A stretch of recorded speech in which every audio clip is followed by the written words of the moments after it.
Slaying Sunnah, Abu Ishaq al-Shatibi's concept of Bida in al-Iʻtiṣām, McGill University, 1999, Montreal, Canada. Chapter 3. Maslaha mursala, public interest, is in fact essential to the correct functioning of the law. The rulings which are incumbent upon Muslims cannot all be traced back to the Quran, Sunnah, Ijma' or Qiyas, since many rulings are unspecific in terms of either commands or prohibitions. Maslaha mursala is in this sense very different from bid'ah.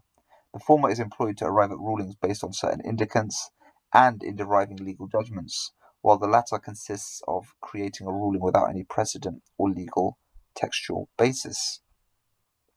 While maslaha mursala is used to implement maslaha, general good for human beings, when there is no clear stipulation in the text, this alone cannot only serve as its claim to authenticity.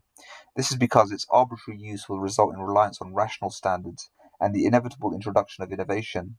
Therefore, the function of the general good should be based as much as possible on its conformity with qiyas or its suitability.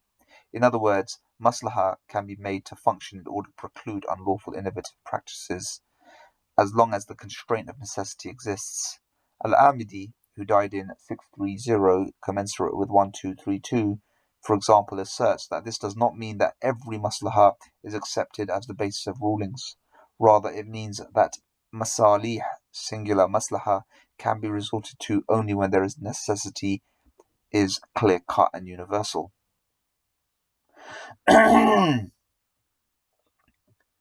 difference between maslaha mursala and bid'ah is substantially rooted in the indicants and the ends of the Shari'iyah. Maslaha mursala, Shatibi contends, is principally based on the indicants of the Shari'iyah, by which the aims of the latter, i.e. promoting benefit and averting harm, are maintained. For if maslaha mursala is not rooted in a dalil, this means that one is construing Shari'i matters as good or bad, based merely on reason, which is prohibited. Imam Malik, who died in 179, commensurate with 795, the outstanding proponent of maslaha mursala, insisted on adjudicating matters on the basis of the Shari'iyah, not merely on reason.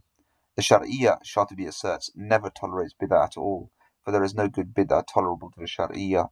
On the contrary, pointing to the universality of the censure of bid'ah, every bid'ah is error and every error is in hell, Shatibi concludes that all bid'ahs are blameworthy. Maslaha mursala is a legal principle used when the dalil in the text is absent. Shatibi makes clear the distinction between the domains of worship and customs, insisting that the former are illogical and require an intention, while the latter are entirely logical and need not be prefaced by an intention. Therefore, bid'ah in a general sense, Shatibi contends, consists in the habitual performance of acts pertaining to worship and aimed at association with divine law, mashru', which are not sanctioned by the Quran or the Sunnah. Thus, all behavior tied merely to customary matters can legally resort to maslaha mursala. In making this distinction, Shatibi stands out, in our opinion, from other jurists. He clearly differentiates between cases related to public interest and bid'ah itself. Of course, the former is arrived at through the exercise of ijtihad, as is the latter.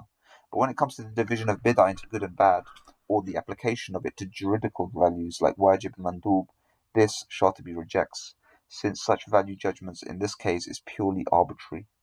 The 5 legal values are, after all, based objectively on Shari'iyah and are legally regarded as a legal obligation, taklif, for one who possesses a sound mind, mukallaf. They may also carry with them the certainty of the Shari'iyah.